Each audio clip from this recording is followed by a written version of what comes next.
mga idol. Meron na tayong isang kulom na naka first lip ng bakal mga idol. Bali apat yung mga yan. Ayan.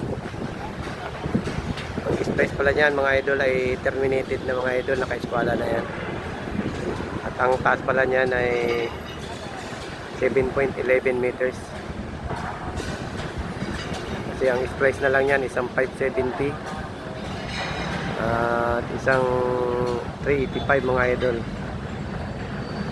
385 doon sa bar 1 at sa bar 2 570.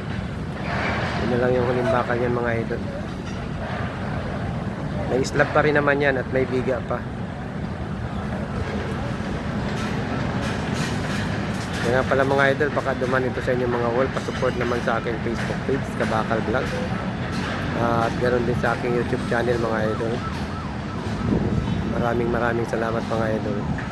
Bali ang natitira dito mga idol ito, yung perimeter na yan.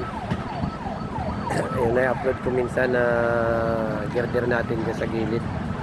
Eh ang laki ng pinagbago pala nung pinapano nila dyan, pinapaayos. Malaki ang pinagagawa pa nila dyan. Ibababa yung slab natin dyan sa banda dyan ng gis, magbababa ng gis. Yan yung pinali nilang desisyon dyan mga idol sa area na yan. Yan sa grid line queue mga idol. Tatlong kulong kasi yan mga idol, yung grid line queue na yan, yung sakop dito ng ginagawa ng grupo ko mga idol. Itong perimeter naman dito, okay naman yan, walang problema dyan. Ayan, walang problema dyan mga idol. Yun lang talaga mga idol, yung perimeter na yun, yun sa bandang kaliwa na yan.